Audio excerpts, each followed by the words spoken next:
Ready for a pop quiz hot shot? What is the most secretive and most powerful organization in your community? Go ahead, keep guessing because you're not going to get it. The answer is your local newspaper, your local TV, and your local news outlets.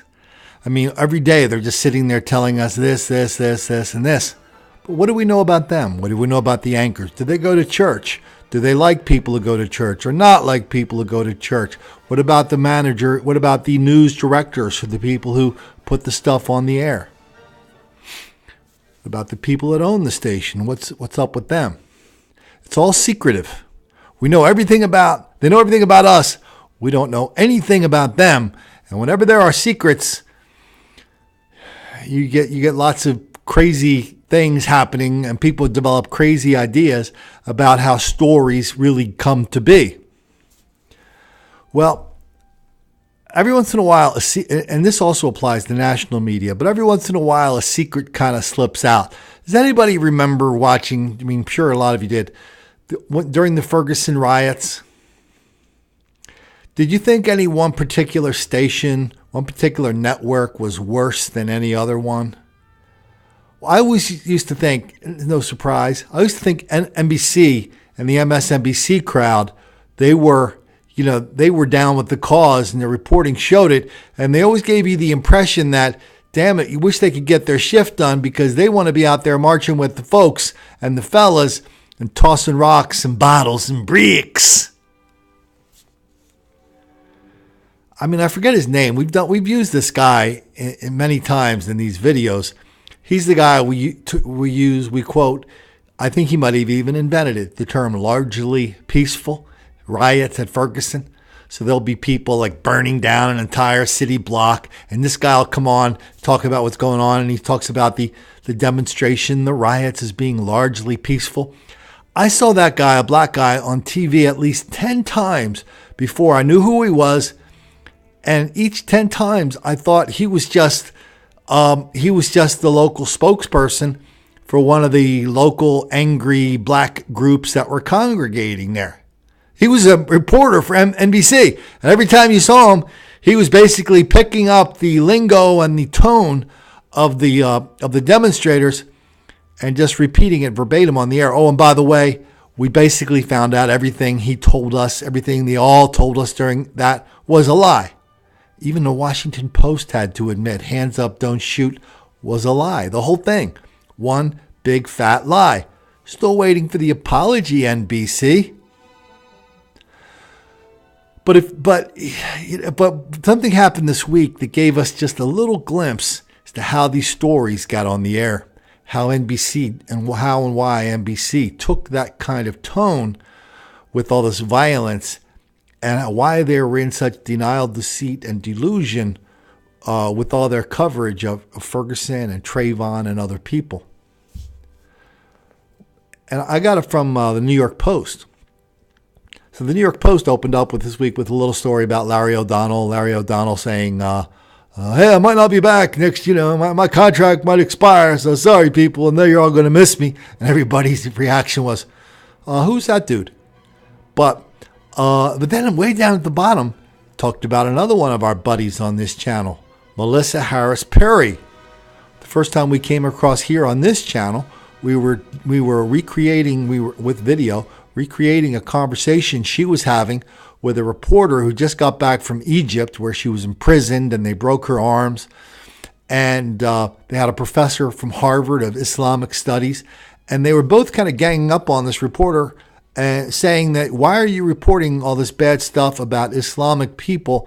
Because you're just giving the bad people like Colin Flaherty and whomever ideas that they can use against us. And then here comes the money graph. That's when Melissa Harris Perry looked into the camera and said, listen, I understand your problem, because in the black community, we know that, there's all this rape going on, but black women don't like turning in the rapists because they're afraid of the violence that will be visited upon them should they be arrested for their crime, so they often do not call. munch on that one for a while. This challenge that you're laying out to me as we're talking is one that feels familiar to some Western civil rights movements as well. So I start with a little bit of trepidation in this conversation, in part because I know that some of the critiques of this is the very idea that Western press, that those who are not from these nations, who are not Muslim ourselves, who are not part of these traditions, can look at your article and say, look at how horrible those men or those societies or that religion is. And it's something, it's part of why, for example, we have an underreporting of rape and domestic violence in African American communities, because we know the violence enacted on black men by police, so we often don't call, right?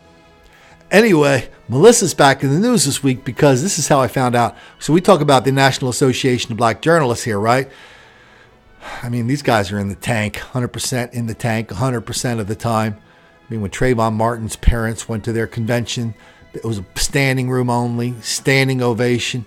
It was all about black victimization. That's what they're all about, 100% black victimization, 100% of the time.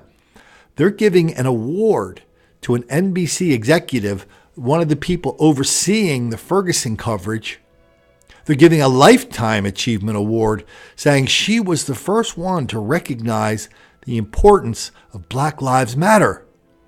She was and throughout her career, she's always been the one that's down with the cause and recognizing that.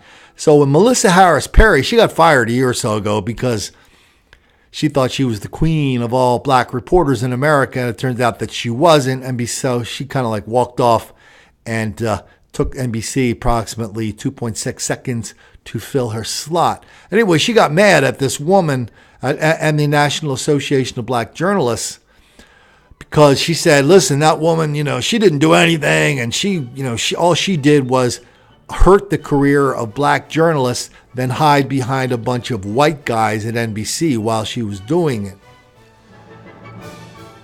I think, and I really don't care who NABJ gives awards to, but I think it's really interesting. We get a little bit of insight, a little bit of, they pull back the curtain so rarely on how, what goes on in these news networks.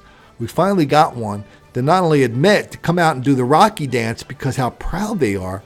Their network was leading the way in telling people the lies and all the denial, deceit, and delusion that accompanied the coverage of Trayvon and especially St. Michael Brown of Ferguson. If you look at the NABJ website, they come out and tell you they're an advocacy group. It's just weird. I mean, I don't see how you can be an advocate and be a truth teller at the same time. But people at the NABJ never have any trouble figuring out what side they're on. They take the side that doesn't make the black kids angry.